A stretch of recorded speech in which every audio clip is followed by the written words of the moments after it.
flight.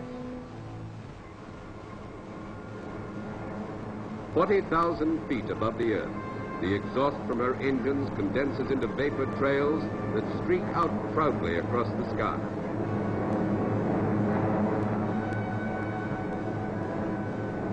This flying laboratory carried 3 tons of precision equipment to measure every reaction, every vibration, every small change in speed and altitude, pressure and temperature.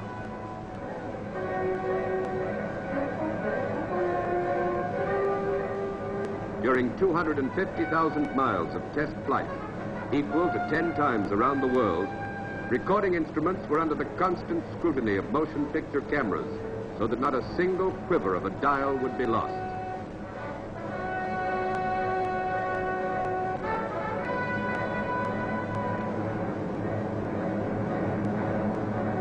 After 5 million hours of design, development, and testing, Boeing...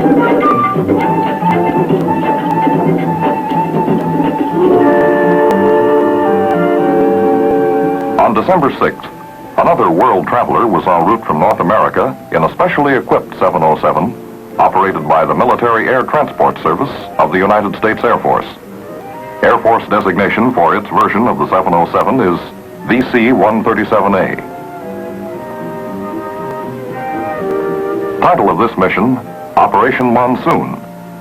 First port of call, Rome, Italy, where Mr. Eisenhower was met by President Gronchi.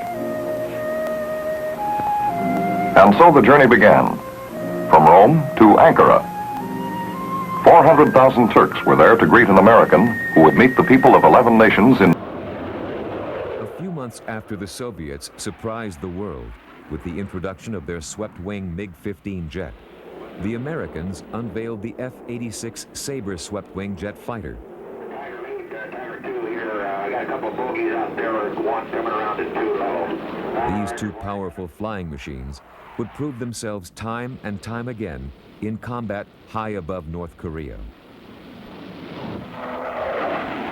right, there he goes, he's going down, you got him. All right, boy, that's a good deal. Watch it, we got 4 of them coming in here on at 7 o'clock, hang on. All right, I got him, go ahead, take it, I'll cover you. All right, I'm going in now.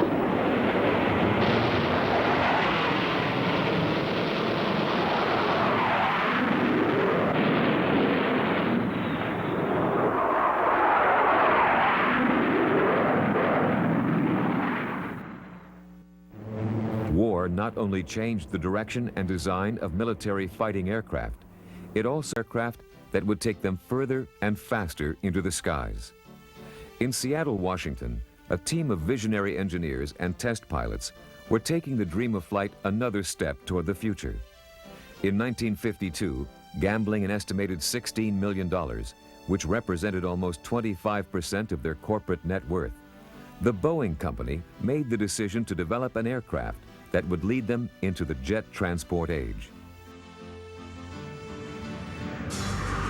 Designating their prototype airplane, the Dash 80, test pilot Tex Johnson and his crew first flew Boeing's newest flying machine on July 15, 1954.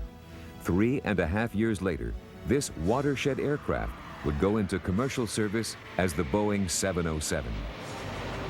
In 1958, Pan American Airways and the Boeing company really launched the jet age with the Boeing 707.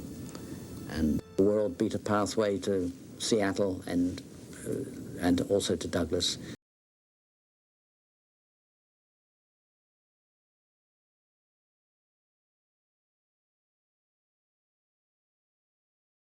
And fortunately, Bell had built a capability into the X-1 of changing the angle of attack of the whole horizontal stabilizer or tailplane. And by using that horizontal stabilizer, we were able to control the X-1 right on through Mach 1. Well, it took the rest of the world about 5 years to find that out, that little trick with the flying tail, and it gave us a quantum lead over the rest of the world in aerodynamics. Another one of nature's ancient barriers had been crossed. Now the only question that remained to be answered was how fast, how high, and how far could the dreamers take their machines into that mysterious world that lay above the Earth. All the luck was riding with us when we got Mach 2 out of that opening. The research and testing continued at Edwards as the pilots and engineers pushed their new airplanes higher and faster toward the unknown horizon. In 1957, construction began on what was to be the ultimate winged aircraft, the rocket-powered X-15. Well, the X-15 was a natural follow-on of the research airplane program that was started after World War II. It included the X-1, X-2, X-3, X-4, X-5, XF-92, and the D-558-1 and 2. And by early 1950s, we pretty much explored the transonic and low supersonic regions, and the X-15 came out of the fact that we were getting pretty confident that we could fly manned rocket airplanes. And there were engines now coming into the inventory in the early 50s with around 70,000 pounds of thrust.